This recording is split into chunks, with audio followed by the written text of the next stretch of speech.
We're going to be checking out this restaurant today. It's a Vietnamese Chinese place called Canton Chao Ka Cho. It's in an older shopping center here in Westminster. Look, there's a sign over there for an Ann's Fresh Water, and they also can do phone repair service. That's an interesting combination that I've never seen before. A lot of older Vietnamese restaurants here. Chinese restaurants. Hong Maui Restaurant. Dong Hun Vien Bakery. I wonder what that place is like. Vietnamese vegetarian place. A hot pot place. There's a Stater Brothers in here.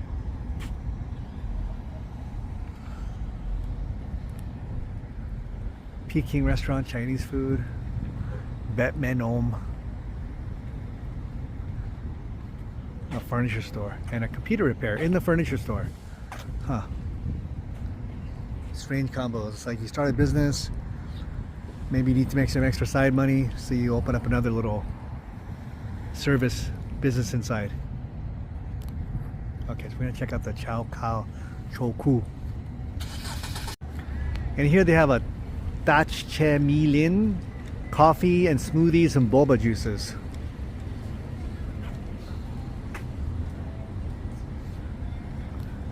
Alright, let's check it out.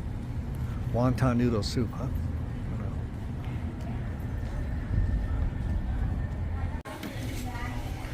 So this food is inspired from like Hanoi Cantonese Vietnamese food. And this is their famous dish here. And their rice porridge, I think these two are their famous dishes. So again, this food is from like Hanoi, mostly Hanoi, from Cantonese influence, Chinese influence. And most likely you probably won't find this in Saigon or Ho Chi Minh City.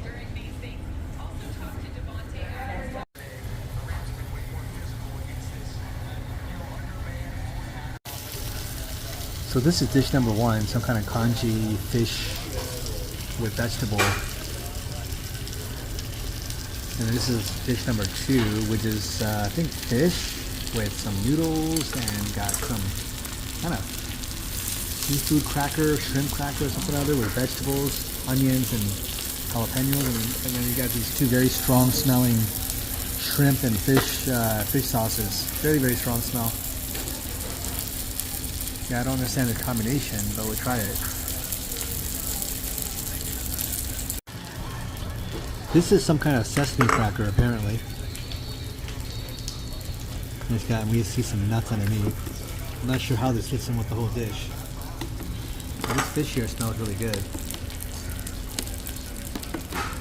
Just exactly how to create the combo or wraps is a bit confusing. This is the congee with fish.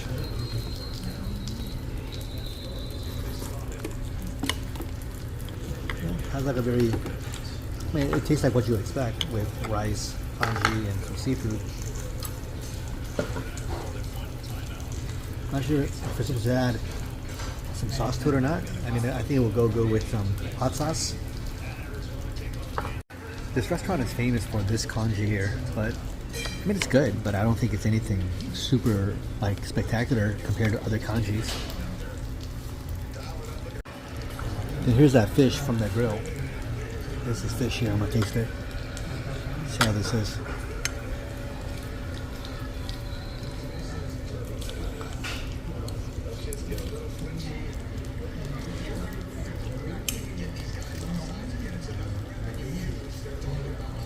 It's got a light, I think, salty flavor to it. I'm not sure what other spices are on it. I think the waiter said this is some kind of dill and there's some onions. So here we made a lettuce wrap with the fish.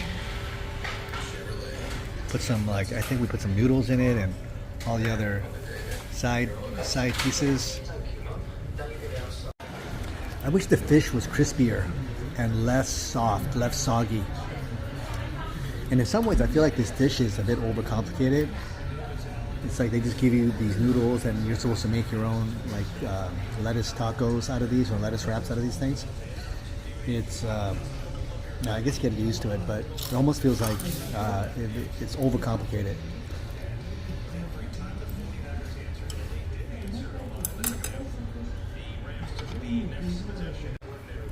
So here I have some noodles. I added some fish sauce and then added some of the herbs. And I guess you can just eat it like this. Now usually when you make wraps, they use rice to make the wraps, not noodles. So in Vietnamese cuisine, I guess they're used to having you add noodles as the carbs, not rice.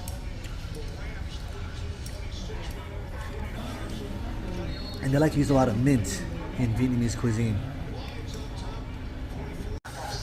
This congee here is about $12, and then this dish over here with the fish and the sides is about $27. You can make your own combinations like this, and then add the amount of fish sauce or shrimp sauce you want. The shrimp sauce is very strong and has a very unusual flavor, so you want to just be very gentle and moderate with that addition. The fish sauce is probably what a little more familiar.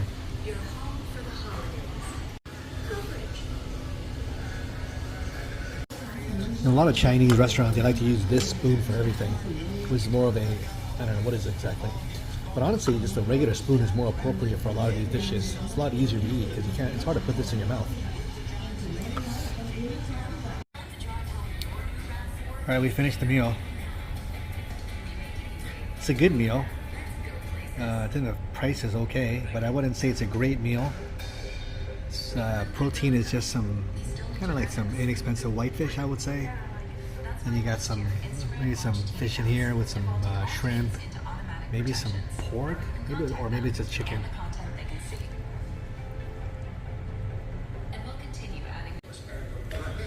$42.54 is the total for this meal. Tinami, it's a pretty clean looking tea shop, coffee shop maybe, or just tea shop in here in the same complex.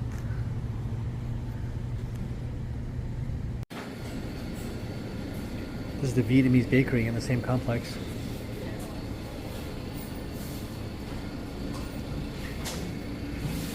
I don't know how traditional this is or how close these Vietnamese bakeries would be compared to the bakers in Vietnam.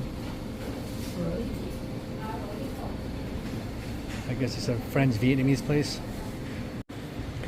So here are different kinds of bakery cakes with flavors. This is a durian. This is taro. This is coconut. And then this is egg or mung bean. This one looks actually okay. These almond cookies.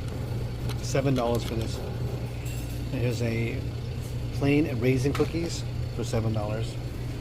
This is a some kind of mixed nut, melon seeds, pumpkin seeds, peanuts, $7. I think they're all made here. They even sell sandwiches here at this bakery. About $7.50 to $9, about $10.50 or $10 each.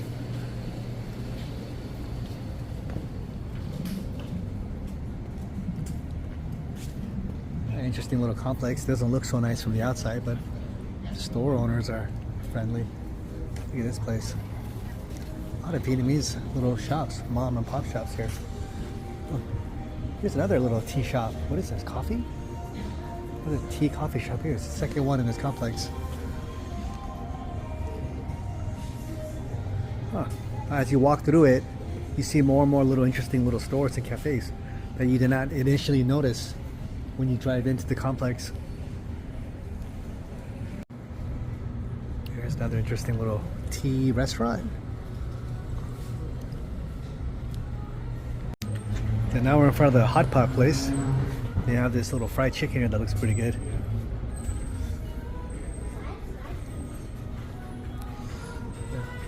Hot pot buffet. Yeah, looks better up front than it did from the outside signage. Look at this. Actually looks pretty good.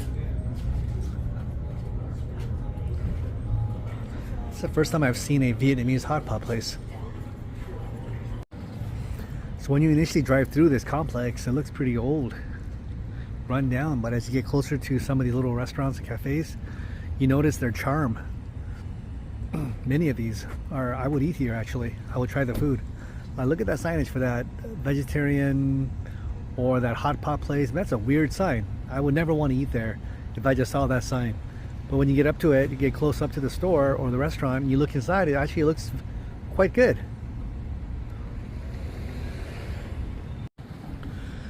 We're in another shopping complex here in Westminster Garden Grove. It's a Vietnamese, famous Vietnamese place. They have pretty good food here. Garlic and chives. There's a lot of little interesting cafes here that are Vietnamese owned and run. And today we're going to go to this place called, again, 85 Degrees Cafe, which is actually from Taiwan, because I want to try their hot salted coffee, which I like. And the price is reasonable, around $5.50 I think. Here's a very famous restaurant called Oak Lao, pronounced Oak Lao. They sell Vietnamese seafood. It's right inside the small area where the 85 degrees is here. There's also a pho lovers if you like Vietnamese pho. Again, an interesting complex.